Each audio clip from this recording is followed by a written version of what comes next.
Okay, so in this lesson I'm going to show you how to cut up the cape a little bit and add some dirt and splatters, which with like a nice different material and on the boots and stuff, and I'm going to show you how to dirty it up a little bit. Okay, so if we look at the cape, I've started by adding painting a mask just with press control, and just add,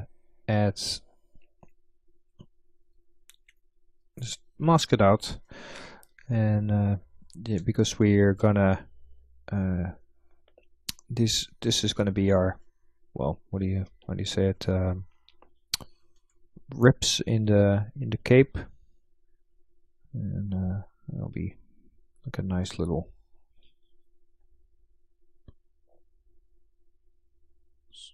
let's see.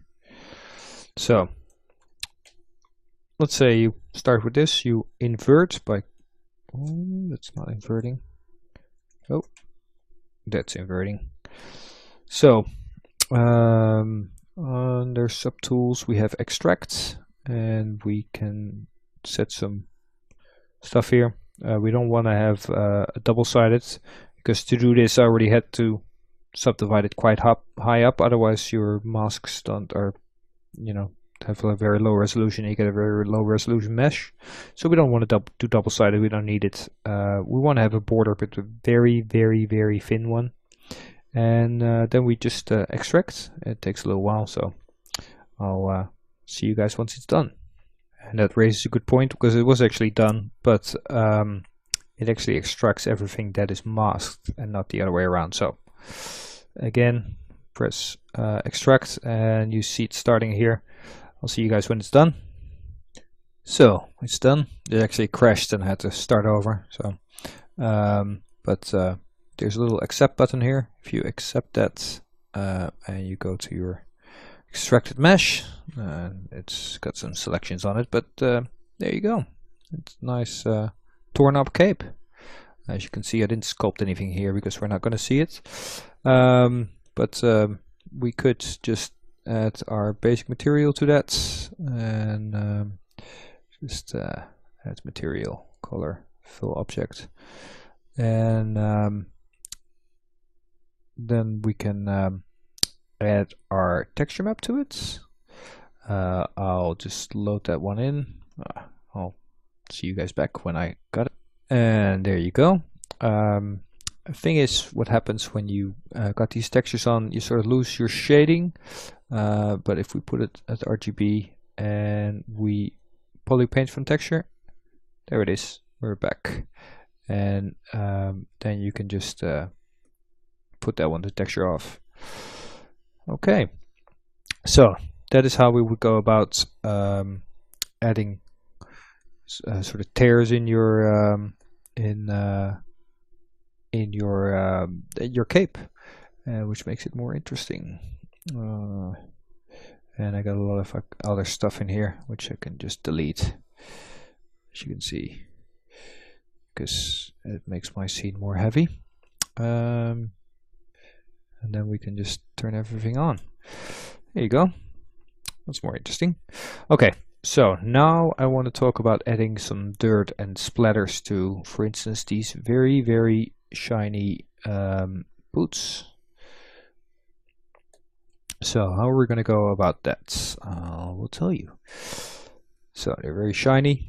They can use a few subdivisions, because otherwise it doesn't show through, and I do that with Control D, and then under texture we can import some textures, and I downloaded some more interesting splatter patterns from CG textures.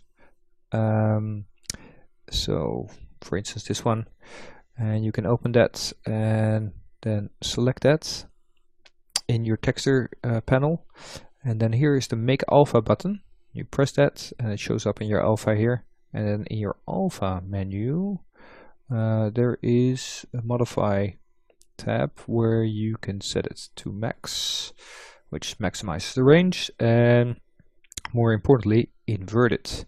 And now we got a really nice alpha, from some real thing, and you can just paint splatters on it. But the thing is that you can paint materials and RGB at the same time, so we can have some nice muddy stuff. And we actually paint it with this material, which has way less specularity. And as you can see, we're painting over the speck as well, so you can modulate the speck. And if you just keep varying colors, you can create some really nice sort of dirt on your boots. And again, we can just always import more. So maybe this one. So again, select our texture, make alpha. We go into our alpha panel, we invert it, we maximize the range.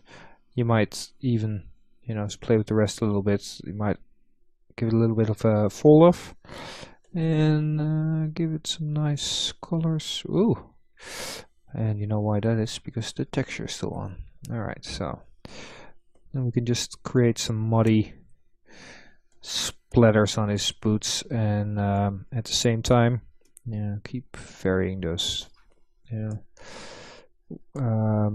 Sort of make them a little less shiny and new, but it will still shine through. But it's just nice and modulated, and gives a really nice effect. And I'll show you in a second. Let's do some quick painting here. We'll go over it in between lessons, just make it look a little bit better, which you can see then. But for just showing showing how it works, this is good. You can also change the RGB to less, and then the color will just show up a little bit less.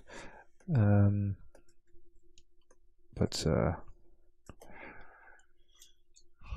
I've actually got quite a few of these downloaded. You can download, there's a lot of splatter stuff on CG Textures. But just for a quick view here, actually, while we're at it, we might as well add some stuff to the cape here, because it's always seeing that.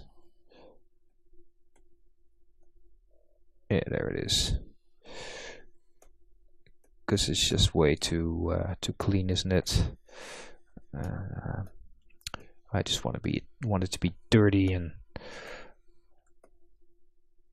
worn, and it's been hanging in the mud, and he's been fighting with it. Yeah, well, so different colors, different patterns.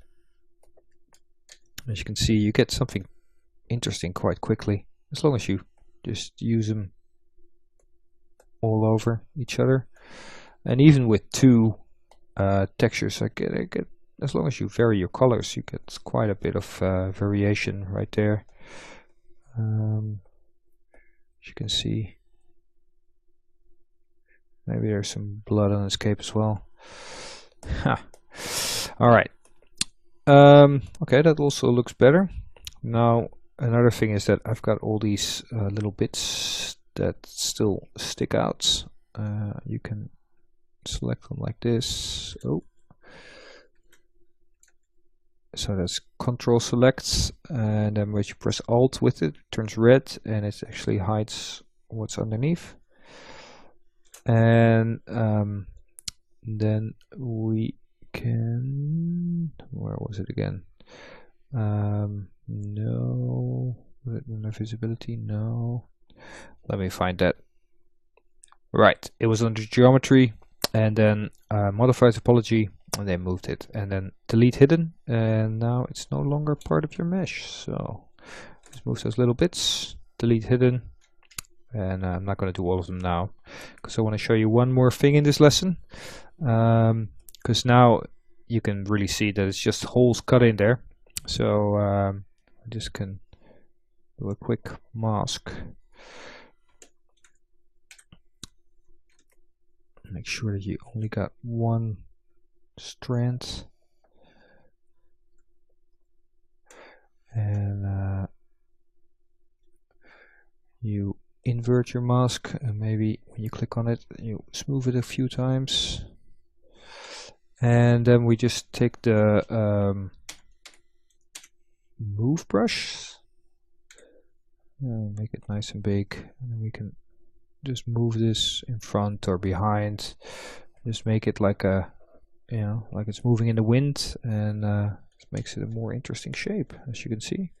So we can do that for all those bits, and really work on our cape, make it more interesting, more dirty, and we'll add some blood spatters on the sword and on the you know, just go around your subtools and add everything, you know, dirty it up.